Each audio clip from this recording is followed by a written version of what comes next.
Morning students. आज का जो हमारा टॉपिक है वो है BSc BEd third year bio के लिए।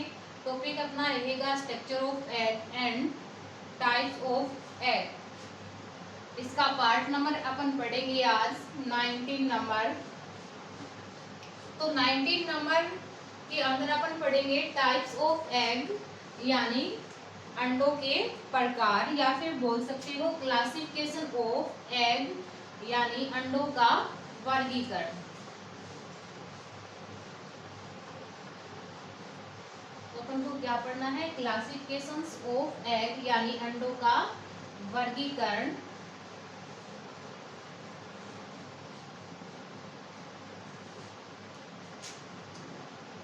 तो देखिएगा, आज का जो हमारा पॉइंट रहेगा वो क्या रहेगा? क्लासिफिकेशन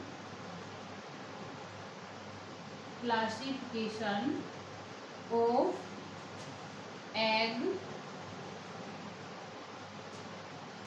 एग्स कर लीजिए। क्लासिफिकेशन ऑफ एग्स यानी अंडों का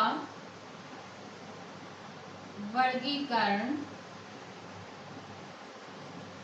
अंडों का वर्गीकरण, ठीक है। तो क्लासिफिकेशन ऑफ एग्स यानी अंडों का वर्गीकरण अपन पढ़ेंगे। तो देखिएगा,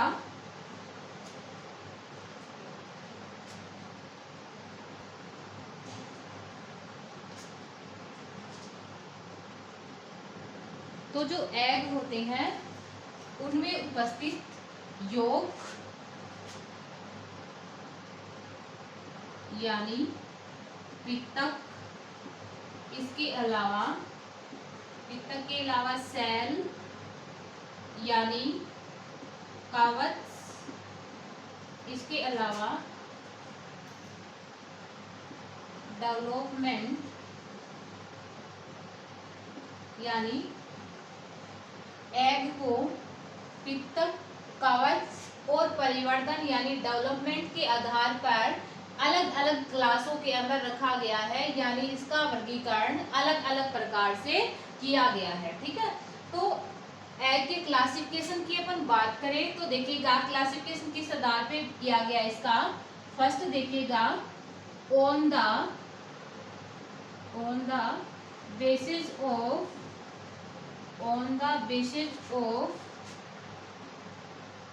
amount of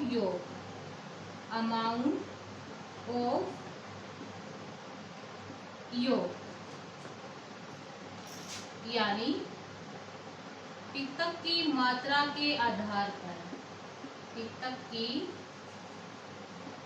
मात्रा के आधार पर, पित्तक की मात्रा के आधार पर। सेकेंड जो उसका क्लासिफिकेशन किया गया है वो किस आधार पे किया गया है? On the basis of distribution of York, on the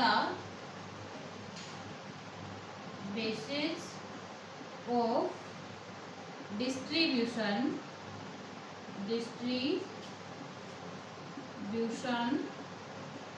of York, यानी योग के वितरण के आधार पर, योग के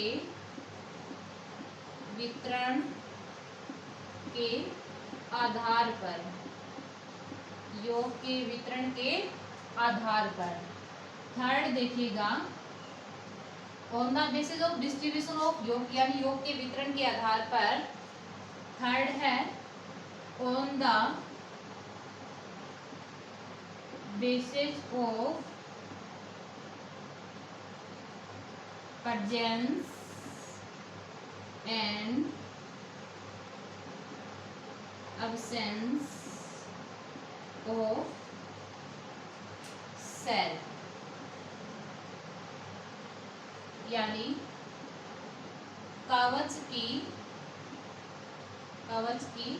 उपस्थिति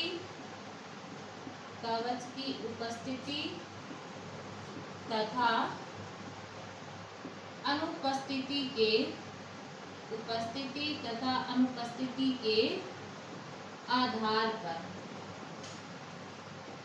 कवच की उपस्थिति तथा अनुपस्थिति के आधार पर। फोर्थ इसका क्लासिफिकेशन है on the basis of development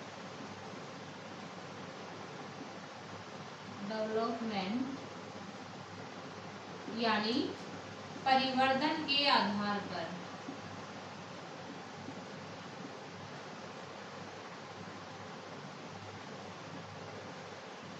परिवर्तन के आधार पर।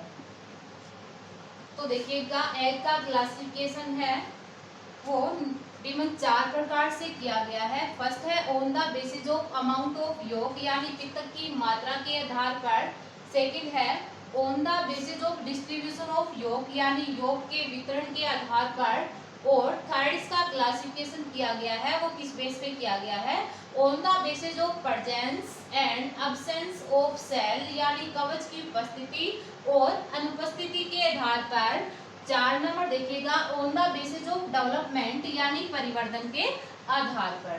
तो एग का क्लासिफिकेशन निम्न 4 बेसिस के आधार पे किया गया है। अब देखिएगा फर्स्ट अपन बात करते हैं on the basis of amount of योग यानी योग की मात्रा के आधार पर एग को कितने भागों के अंदर बांटा गया है। ठीक है, तो फर्स्ट की अपन बात करें, ये तीनों में साफ कर देती हूँ एक बार। फर्स्ट क्लासिफिकेशन किस बेस पे किया गया है, on the basis of amount of योग यानी योग की मात्रा के आधार पर। तो देखिएगा योग की मात्रा के आधार पर जो एग होते हैं वो निम्न टाइप के होते हैं। फर्स्ट है ए लेसिथल, ए लेसिथल एग यानी अपित्त की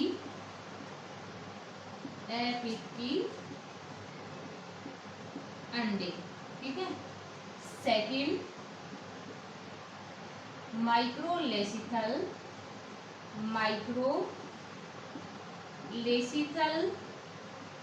एग यानी सूक्ष्म पित्त की अंडे। ठीक है, थर्ड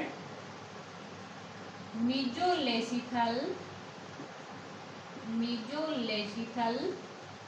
एग यानी मध्य पित्त की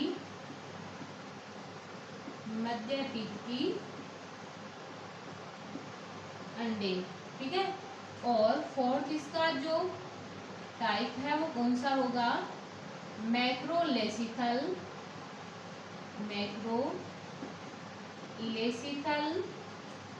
एग यानी अतिपित्त की अंडे। ठीक है, तो on the basis of amount of योग पित्त की मात्रा के आधार पर जो एग होते हैं वो 4 प्रकार के होते हैं। फर्स्ट देखिएगा एलेसिथल एग जिसको अपित्त की अंडे बोलते हैं। सेकंड है माइक्रोलेसिथल एग जिसको सूक्ष्म पित्त की अंडे बोलते हैं। थर्ड है मिजोलेसिथल एग जिसको मध्य पित्त की अंडे बोलते हैं। माइक्रोलेसिथल एग है जिसको क्या बोलते हैं, सूक्ष्म पित्त की अंडे। ठीक है, फोर्थ है मैक्रोलेसिथल एग जिसको क्या बोलते हैं, अति पित्त की अंडे कहा जाता है। अब फर्स्ट अपन बात करते हैं किसकी, एलेसिथल एग की। ऐसा अंडा यानी ऐसा एग जिसमें जो पित्तक यानी जो योग होता है वो न के बराबर उपस्थित होता है, यानी योग उसमें क्या होता है, नगण्य उपस्थित होता है, क्या कहलाता है, एलेसिथल एग कहलाती है। आप देखिएगा इसकी डेफिनेशन किस प्रकार लिखोगे, वे अंडे जिसमें पित्तक नगण्य या न के बराबर उपस्थित होता है, न के बराबर उपस्थित होता है, एलेसिथल एग कहलाती है। एलेसिथल एग कहलाते हैं, एलेसिथल एग कहलाते हैं। तो ध्यान रखिएगा, एलेसिथल एग कौन सा होगा, वे अंडे जिसमें पितक नगण्य यानी नए के बराबर उपस्थित होता है, एलेसिथल एग कहलाते हैं। फॉर एग्जाम्पल, स्तनधारियों का जो मेटाथीरिया और प्रोथीरिया के अंदर, एग्जाम्पल के रूप में आप क्या लोगे, स्तनधारियों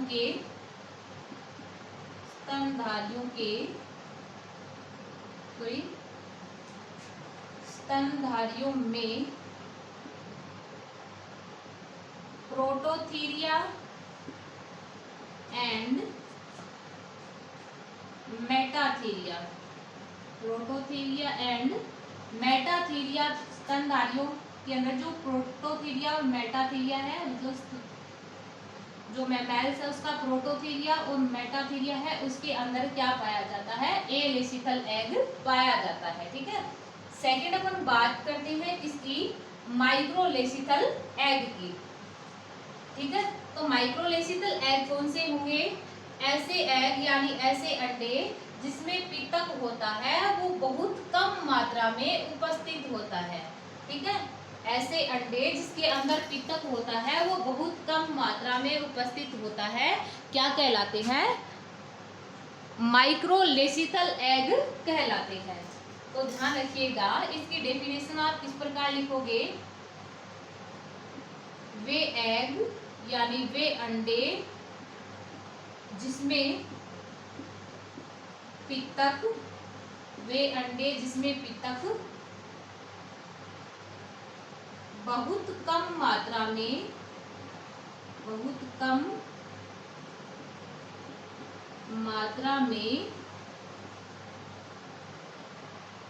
उपस्थित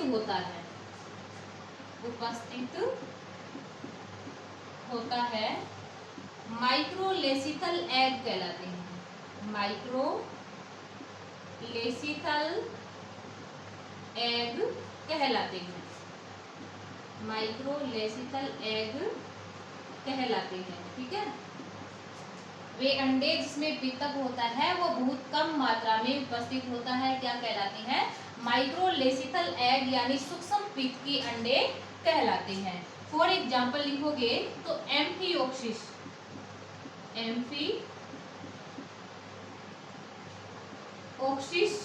और इसके अलावा जो सी अर्चिन होती है, इसके अलावा एम्फिओक्सिस और सी अर्चिन के अंदर कौन से एग पाए जाते हैं, माइक्रोलेसिथल एग यानी सूक्ष्म पित्त के अंडे पाए जाते हैं। थर्ड अपन बात करते हैं किसकी, मेजोलेसिथल एग यानी मध्य पित्त की अंडों की। तो मध्य पित्त के अंडे कौन से होते हैं, ऐसे एग यानी ऐसे अंडे जिसमें पितक न तो अधिक मात्रा में उपस्थित होता है और न ही कम मात्रा में उपस्थित होता है। कहने का मीन ये है कि इसमें जो पितक होता है वो मीडियम साइज का उपस्थित होता है, यानी न तो ज्यादा होता है और न ही कम। ऐसे जो अंडे होते हैं वो क्या कहलाते हैं, मेजोलेसिथल एग यानी मध्य पित्त की अंडे कहलाते हैं। फॉर एग्जाम्पल, इसका क्या लोगे, मेजोलेसिथल एग का एग्जाम्पल क्या लोगे आप, एम्फीबियन है, उसमें कौन सा एग पाया जाता है, मेजोलेसिथल एग पाया जाता है। तो मेजोलेसिथल एग की डेफिनेशन अपन किस प्रकार लिखेंगे, वे एग यानी अंडे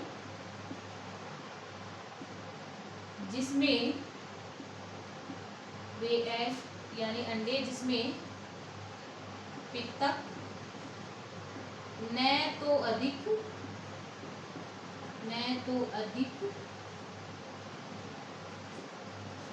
और न ही कम मात्रा में उपस्थित होता है, न ही कम मात्रा में उपस्थित होता है, मेजोलेसिथल एग कहलाते हैं। मेजोलेसिथल एग यानी मेजोलेसिथल मीजोलेसिथल एग यानी मध्य पीत की अंडे कहलाते हैं। मध्य पीत की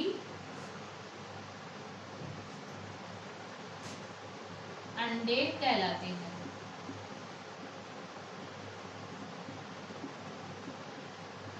फॉर एग्जाम्पल क्या लिखोगे? उभयचर यानी एम्फीबियन।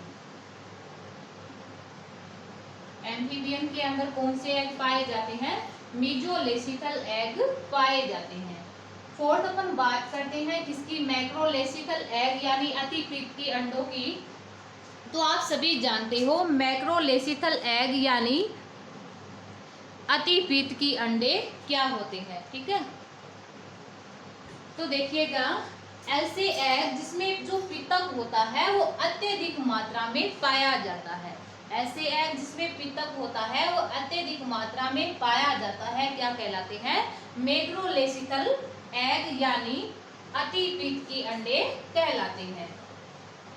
फॉर एग्जाम्पल जो पक्षी होते हैं उसके जो एग होते हैं उनमें पितक बहुत अधिक मात्रा में पाया जाता है। तो उनमें किस प्रकार के एग पाए जाते हैं? मैक्रोलेसिथल टाइप के एग पाए जाते हैं। इसके अलावा जो सरीसृप होते हैं यानी जो रेप्टाइल्स होते हैं उनमें भी पितक होता है, वो अधिक मात्रा में पाया जाता है, ठीक है। तो देखिएगा, मैक्रोलेसिथल एग यानी अतिपीत की अंडों की डेफिनेशन आप किस प्रकार लिखोगे? वे एग जिसमें पितक अत्यधिक मात्रा में पाया जाता है। वे एग जिसमें पितक अत्यधिक मात्रा में पाया जाता है मैक्रोलेसिथल एग कहलाते हैं। मैक्रोलेसिथल एग यानी अतिपीत की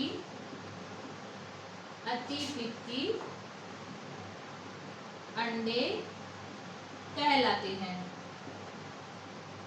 अतिपीत की अंडे कहलाते हैं। फॉर एग्जाम्पल आप क्या लिखोगे? पक्षी यानी बर्ड्स, इसके अलावा सरीसृप यानी रेप्टाइल्स,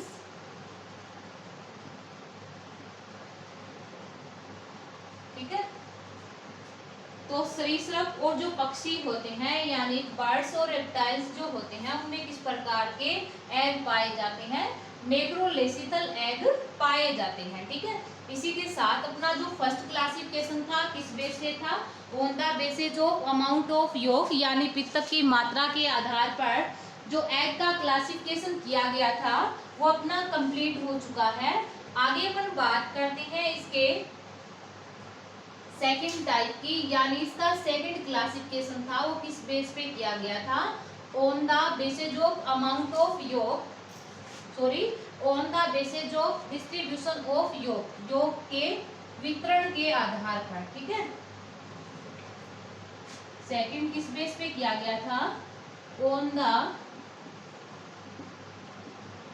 बेसिस ऑफ डिस्ट्रीब्यूशन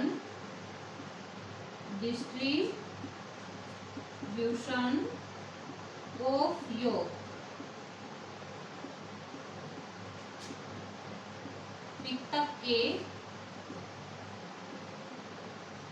वितरण के आधार पर, पितक के वितरण के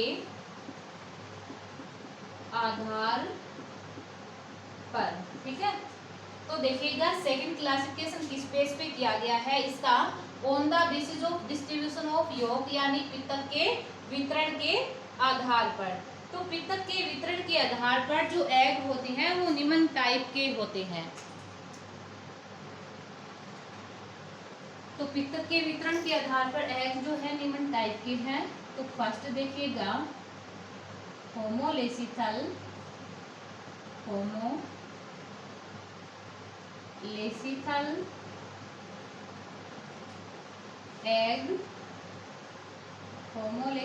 एग या आइसोलेसिथल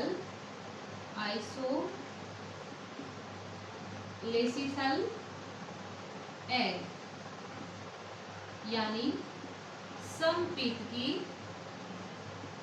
समपीतकी अंडे। ठीक है। सेकंड है टिलोलेसिथल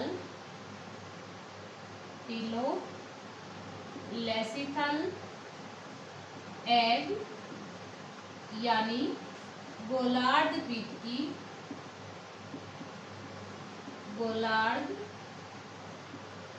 पीतकी अंडे। थर्ड है सेंट्रोलेसिथल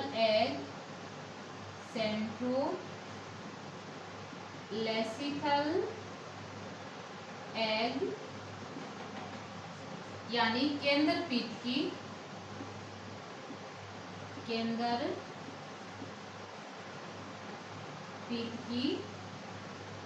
अंडे। तो योग के वितरण के आधार पर जो एग होते हैं वो 3 टाइप के होते हैं। फर्स्ट है होमोलेसिथल एग या आइसोलेसिथल एग, जिसको हिंदी में क्या बोलते हैं, समपीतकी अंडे कहा जाता है। सेकंड है टिलोलेसिथल एग, जिसको हिंदी में गोलार्ध पीतकी अंडे बोलते हैं। और थर्ड है सेंट्रोलेसिथल एग, जिसको हिंदी में केंद्र पीतकी अंडे कहा जाता है। फर्स्ट अपन बात करते हैं किसकी, होमोलेसिथल एग या फिर आइसोलेसिथल एग, जिसको हिंदी में क्या बोलते हैं, समपीतकी अंडे। सम का मीन होता है समान और पितक का मीन आप जानते हो पितक ही होता है। पीतकी का मीन क्या होता है, पितक होता है। सम का मीन क्या होता है, समान होता है।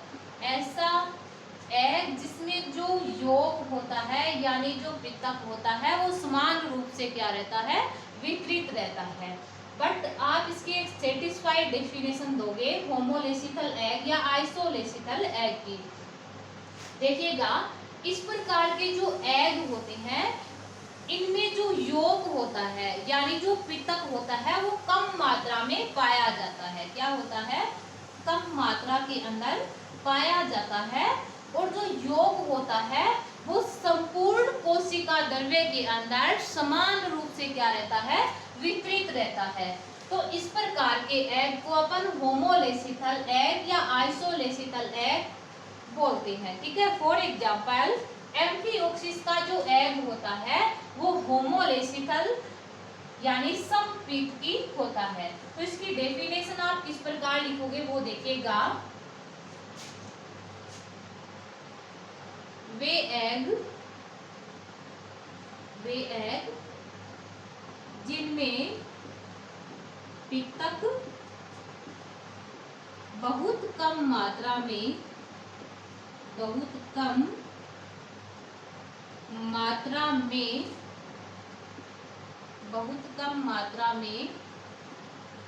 पाया जाता है,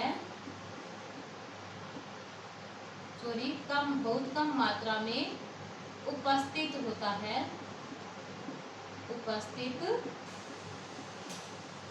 है और यह पितक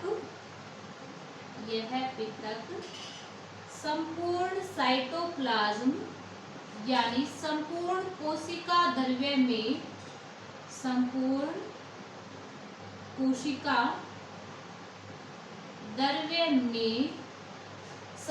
रूप से वितरित रहता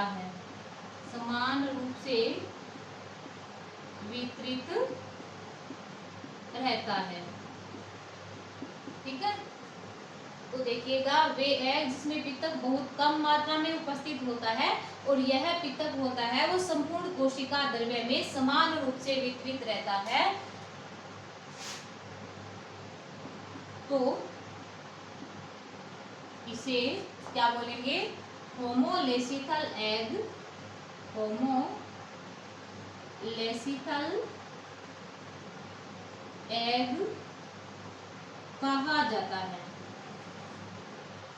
कहा जाता है। ठीक है, फॉर एग्जाम्पल क्या लिखोगे, एम्फिओक्सिस, एम्फिओक्सिस। ठीक है, एम्फिओक्सिस जो होता है वो एम्फिओक्सिस के अंदर कौन सा एग पाया जाता है, होमोलेसिकल एग यानी समपित की अंडे पाए जाते हैं। अब देखिएगा आगे अपन बात करते हैं किसकी, टेलोलेसिकल एग यानी गोलार्ध पित की अंडों की। तो अपन टेलोलेसिकल एग की डेफिनेशन किस प्रकार लिखेंगे वो देखिएगा, और पहले इसको किस प्रकार से डिफाइन करेंगे वो सुनिएगा। टेलोलेसिकल एग, आप सभी जानते हो कि किसी भी एग के अंदर दो गोलार्ध होते हैं। किसी भी एग के अंदर क्या होते हैं, दो गोलार्ध यानी दो ध्रुव होते हैं। ऊपर वाले को एनिमल पोल यानी जंतु गोलार्ध या सक्रिय ध्रुव बोलते हैं। नीचे वाले को क्या बोलते हैं, विजिटल पोल यानी अक्रिय गोलार्ध या अक्रिय ध्रुव कहा जाता है। ठीक है, अब गोलार्ध पित की एग के अंदर इनका क्या रोल है, अब देखिएगा गोलार्ध पित के अंडे किसे बोलते हैं, ऐसे अंडे जिसके अंदर जो योग होता है यानी जो पित्तक होता है वो संपूर्ण कोशिका द्रव्य के अंदर समान रूप से वितरित नहीं रहता। ध्यान से सुनिएगा, ऐसे अंडे जिसके अंदर जो पित्तक होता है वो संपूर्ण कोशिका द्रव्य के अंदर समान रूप से वितरित नहीं रहता। अब देखिएगा अंडे के अंदर दो गोलार्ध पाए जाते हैं, पोल और विजिटल पोल। एनिमल पोल को सक्रिय गोलार्ध या जंतु गोलार्ध बोलते हैं, जबकि विजिटल पोल को अक्रिय गोलार्ध या अक्रिय ध्रुव बोल सकते हो। तो देखिएगा जो टेलोलेसिकल एग यानी जो गोलार्ध पित की जो अंडा होता है उसमें एनिमल पोल यानी जंतु गोलार्ध की तरफ जो पित्तक होता है वो नगण्य होता है यानी न के बराबर मात्रा में उपस्थित होता है। बट विजिटल पोल यानी अक्रिय ध्रुव की ओर जो योग होता है वो अधिक मात्रा में पाया जाता है। फॉर एग्जाम्पल जो पक्षी और सरीसृप होते हैं, पक्षी एग्जाम्पल के रूप में क्या लिखोगे आप, पक्षी और जो सरीसृप होते हैं, पक्षी और जो सरीसृप होते हैं उनमें टेलोलेसिकल एग यानी गोलार्ध पित की अंडे पाए जाते हैं। आगे अपन बात करते हैं इसके थर्ड टाइप यानी सेंट्रोलेसिकल एग की।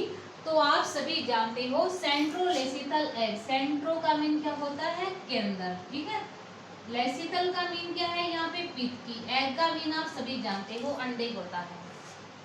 ऐसे अंडे जिसके अंदर जो पित्तक होता है, ऐसे अंडे जिसके अंदर जो पित्तक होता है वो बिल्कुल केंद्र में उपस्थित होता है यानी अंडे के सेंटर में उपस्थित होता है और इस पित्तक को चारों ओर से साइटोप्लाज्म यानी कोशिका द्रव्य घेरे हुए रहता है। तो ध्यान से सुनिएगा इसकी डेफिनेशन, ऐसे अंडे जिसमें जो पित्तक होता है वो केंद्र में उपस्थित होता है और इस पित्तक को चारों ओर से कौन घेरे हुए रहता है, कोशिका द्रव्य घेरे हुए रहता है। तो इस प्रकार के अंडे को केंद्र पित की यानी सेंट्रोलेसिकल एग कहा जाता है। फॉर एग्जाम्पल जो इंसेक्ट होते हैं, जो इंसेक्ट होते हैं यानी जो कीट होते हैं, जो कीट होते हैं उसके अंदर सेंट्रोलेसिकल एग यानी केंद्र पित की अंडे पाए जाते हैं। तो सेकंड जो क्लासिफिकेशन था योग के वितरण के आधार पर वो अपना कंप्लीट हो चुका है। आगे अपन बात करेंगे इसके थर्ड क्लासिफिकेशन की। आज के लिए बस इतना ही, आगे मिलते हैं नेक्स्ट क्लास के अंदर।